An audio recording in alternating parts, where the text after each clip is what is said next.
Antes de iniciarmos o estudo da cabeça, da anatomia da cabeça, é de grande importância que nós tenhamos um conhecimento dos nervos cranianos, uma vez que estes nervos estão presentes em todos os elementos a serem estudados. E a sua compreensão como um todo permite que nós possamos entender a inter-relação entre as diferentes estruturas da cabeça e suas funções. Nervos cranianos são nervos oriundos do encéfalo, do tronco cerebral,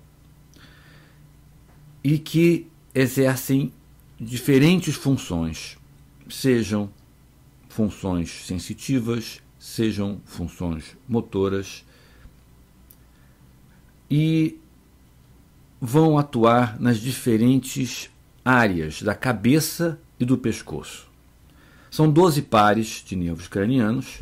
Como nós podemos ver aqui, eles são numerados de acordo com a sua emergência no encéfalo e no tronco cerebral, de forma que o primeiro par seja o mais anterior e o 12º par o mais posterior.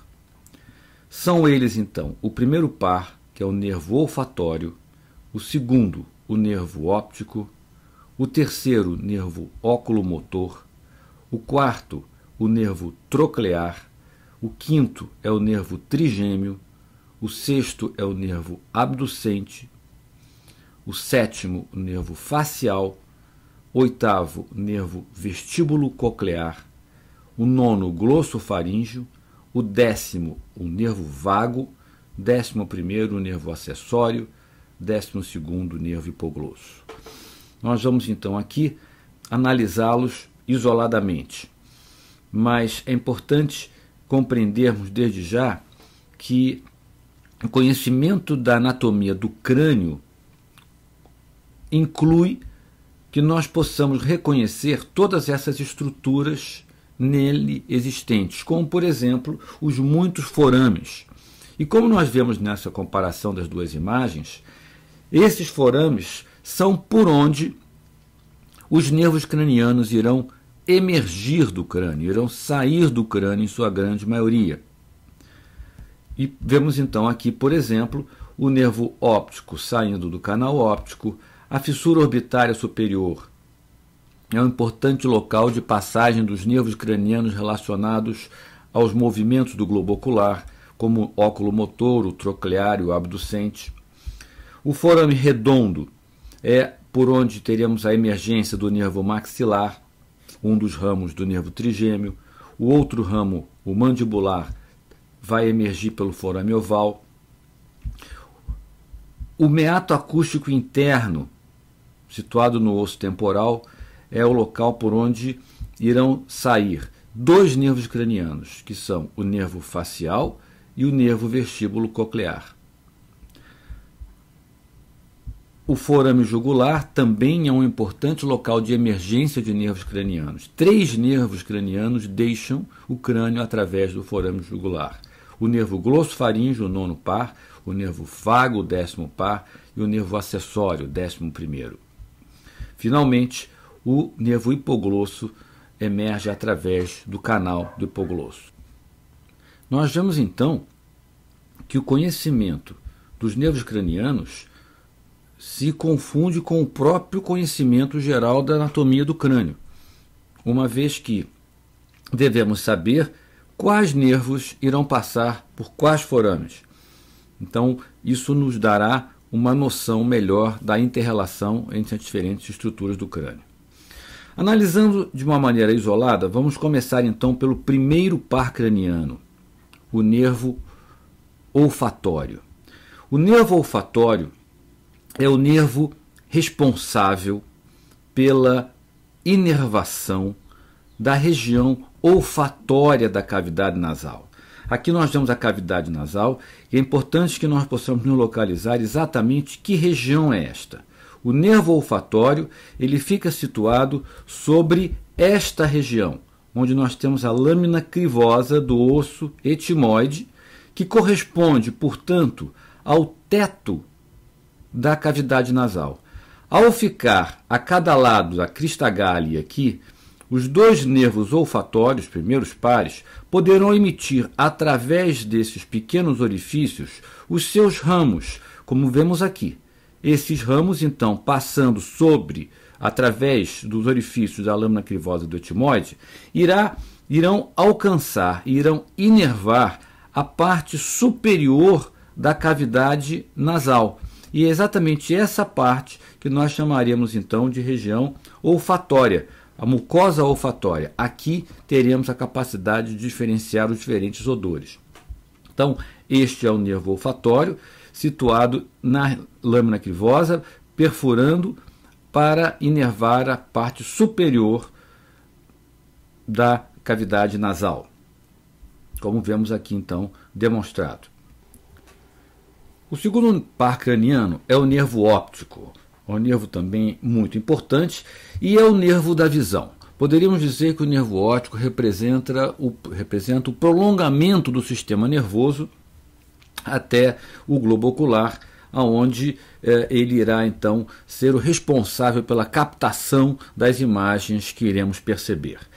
Em relação ao seu trajeto, o nervo óptico ele ocupa o canal óptico, aqui demonstrado, e podemos então situá-lo aqui. Então, no canal óptico, a cada lado, nós teremos então o nervo óptico e ele irá passar pelo esse canal óptico em contato com a artéria oftálmica, que é o primeiro ramo da artéria carótida interna.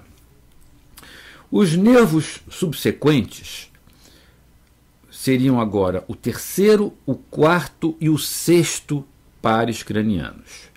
Por que é que esses nervos são tratados de uma maneira conjunta? Porque eles têm uma função bastante semelhante. Como vemos aqui, esses três nervos, eles deixam o crânio anterior da cavidade craniana, através da fissura orbitária superior, e vão se dirigir para a cavidade orbitária, onde terão a importante função de ativar, de inervar, realizar uma ação motora sobre os músculos que controlam o globo ocular, os movimentos do globo ocular. Então, para isso é importante antecipar um pouco aqui o conteúdo nesse aspecto em relação a estes músculos que vão promover a mobilidade do globo ocular. Nós temos, na verdade, 6 músculos que vão fazer essa mobilidade.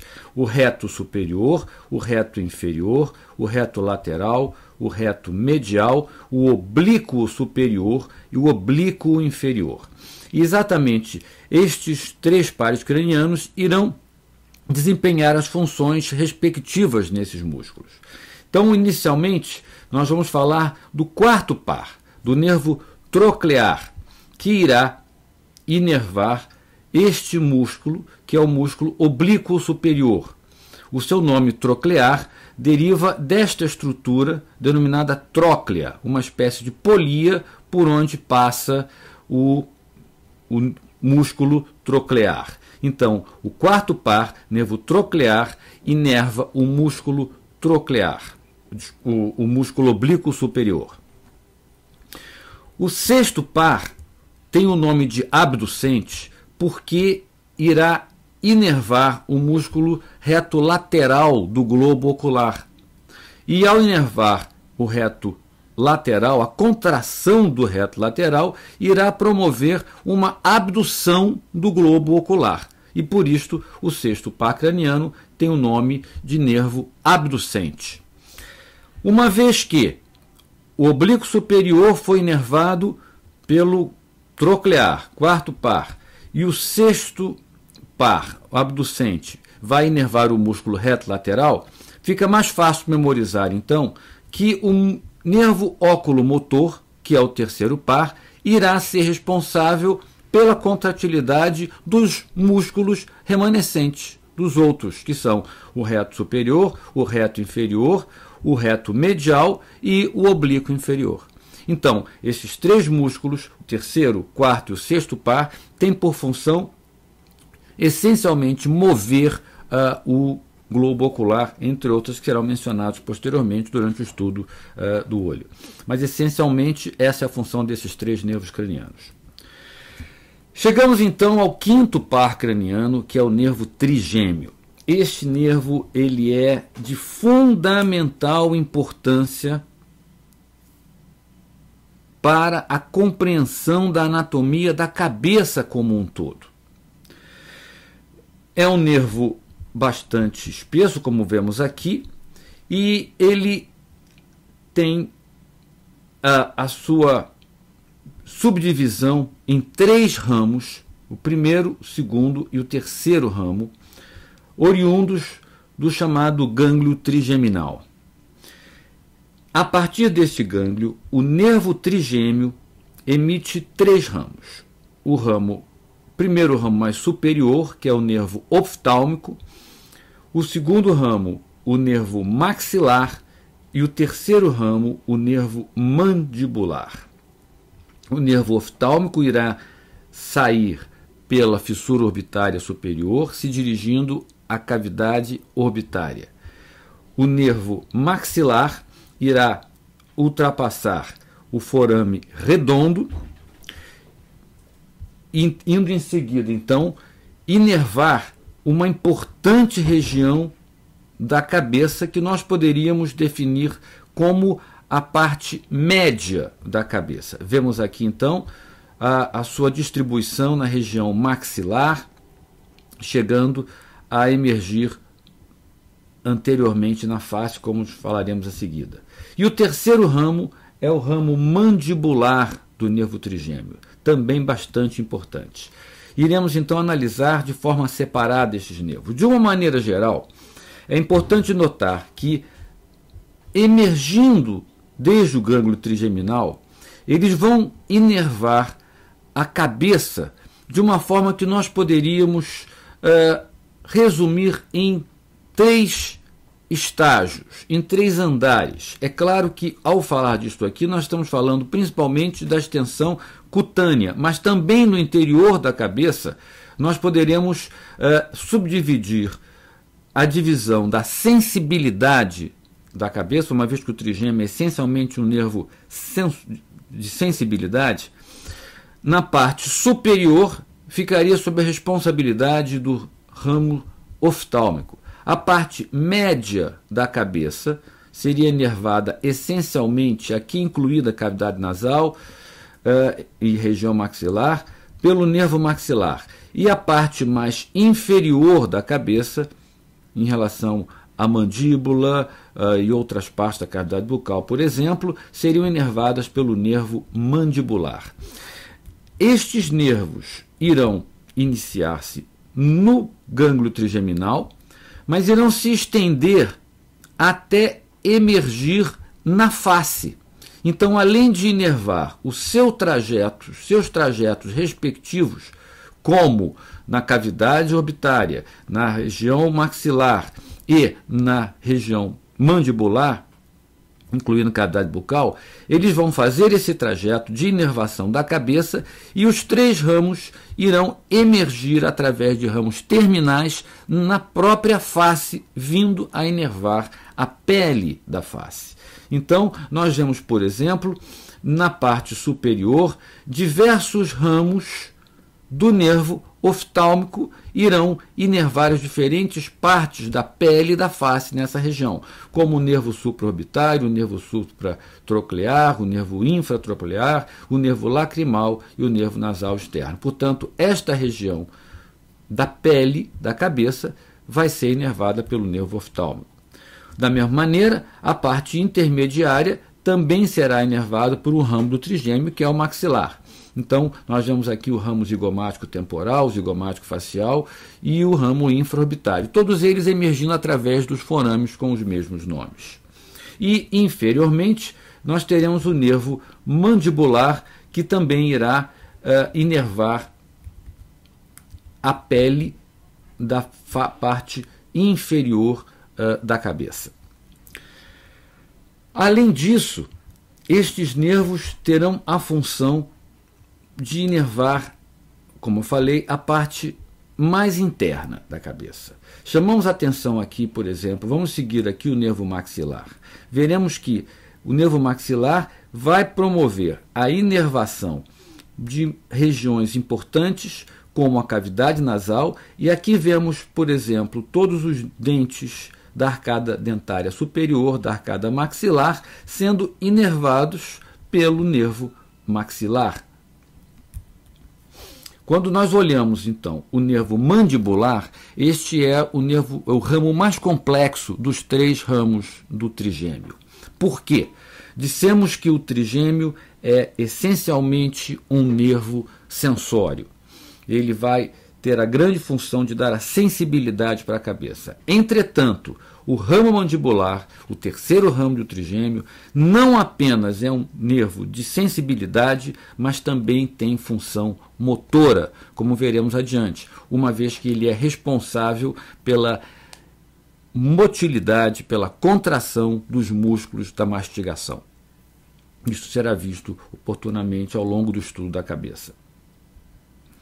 Aqui vemos então o nervo mandibular, novamente o ramo olfatório, o ramo maxilar e o ramo mandibular.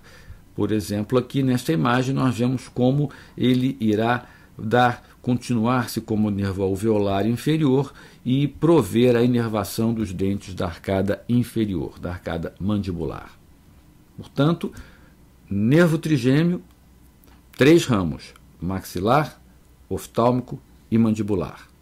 Essencialmente sensitivo, com exceção para o mandibular, que também tem uma função motora sobre os músculos da mastigação. Visto os 6 primeiros pares cranianos, vamos agora comentar sobre o nervo facial, o 7º par craniano. Este é um nervo também de grande importância. Ele vai emergir do crânio através do forame estilomastoide. É interessante retornar à imagem interna do crânio para destacar o trajeto do nervo facial. Vemos aqui, mencionamos, que o nervo facial ele irá deixar o interior da cavidade craniana através do meato acústico interno, que é um elemento do osso temporal. Então, ele vai deixar a cavidade, o interior da cavidade craniana, ao entrar no meato acústico interno. Entretanto, ele vai emergir para o exterior através da sua saída no forame estilomastoide, ou seja, que também é no osso temporal. Então vemos que o nervo facial ele tem um trajeto dentro do osso temporal. Ele penetra no meato acústico interno, corre dentro do osso temporal e vai emergir aqui no forame estilomastoide. Ao emergir, ele irá se dividir em 5 ramos, que são o ramo temporal, zigomático, bucal, mandibular e cervical.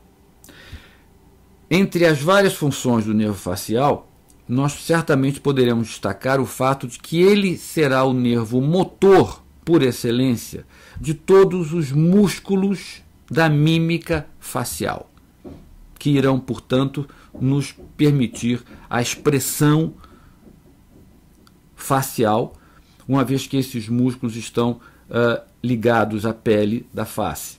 Então, enquanto o nervo trigêmeo é essencialmente um nervo sensitivo, o nervo facial ele é essencialmente um nervo motor para os músculos da mímica facial, embora também tenha outras funções, incluindo uma função sensitiva muito importante no paladar, uma vez que um de seus ramos, chamado nervo corda do tímpano, irá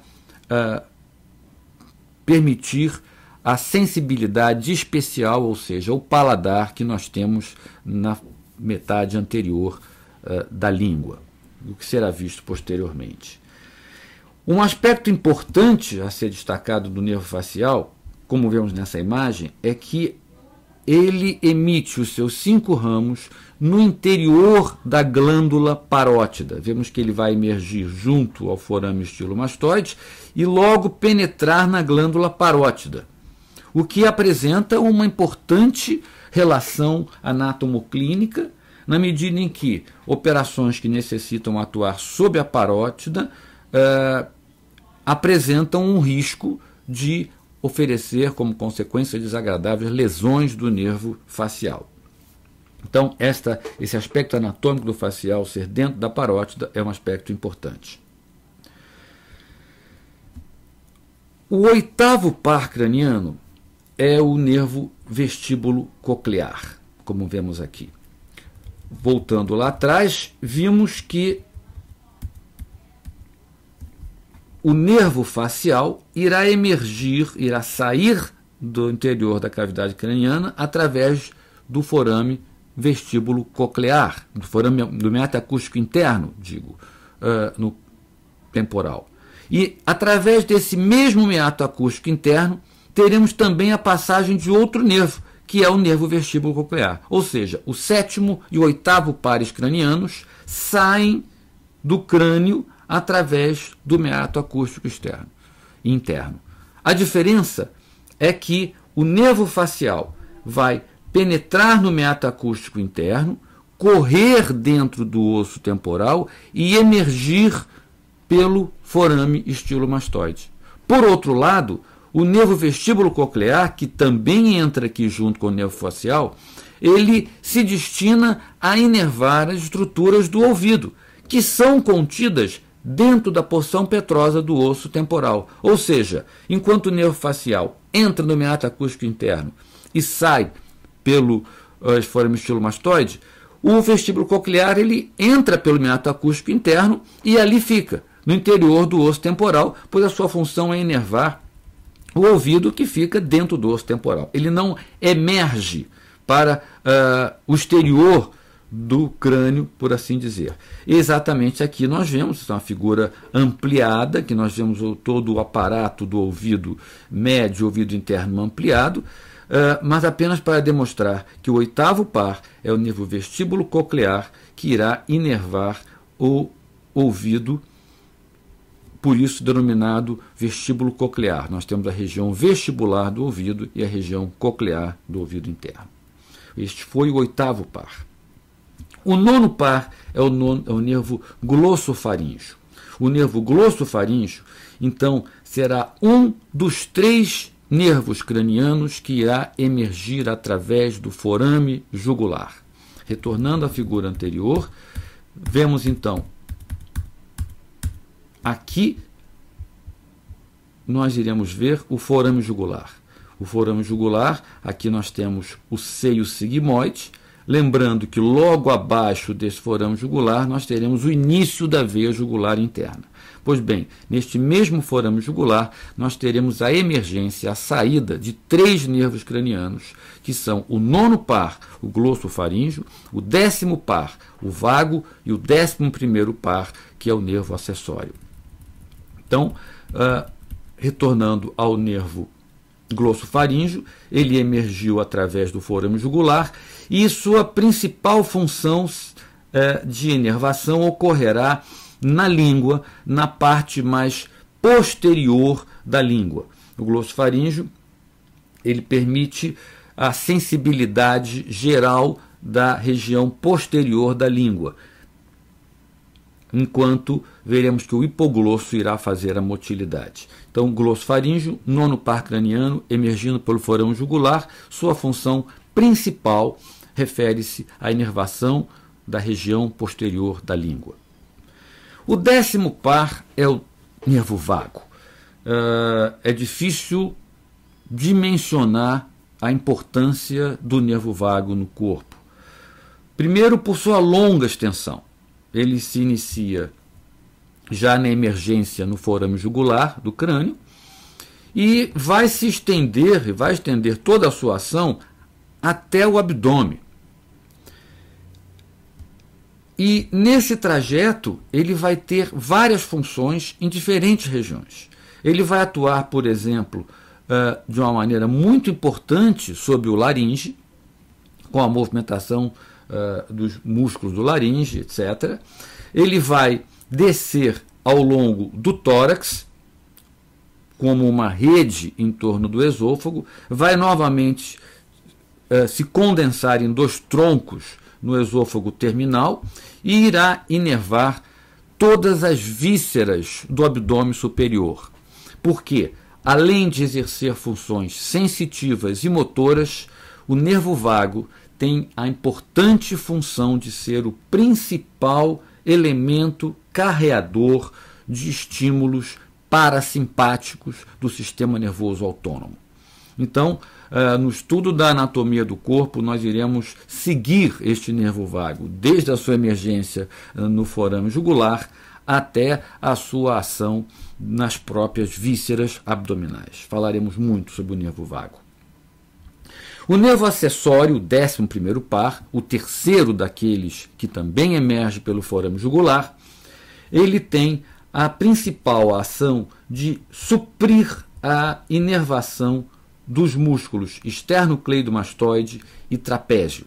Será abordado, portanto, mais quando nós formos falar do dorso e do pescoço. Portanto, a sua ação não é necessariamente na cabeça e muito mais na própria sustentação e movimentação da cabeça.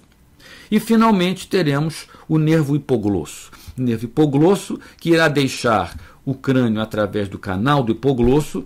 Ele exerce algumas funções, mas certamente a principal função do nervo hipoglosso é ser o nervo motor da língua.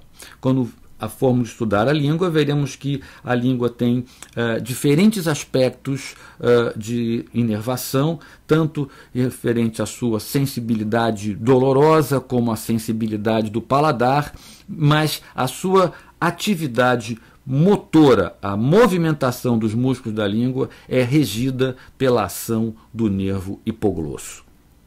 Então, dessa forma, nós demos uma ideia geral dos 12 pares cranianos e cada um deles será abordado de uma forma mais detalhada ao longo do estudo das diferentes regiões da cabeça e do pescoço.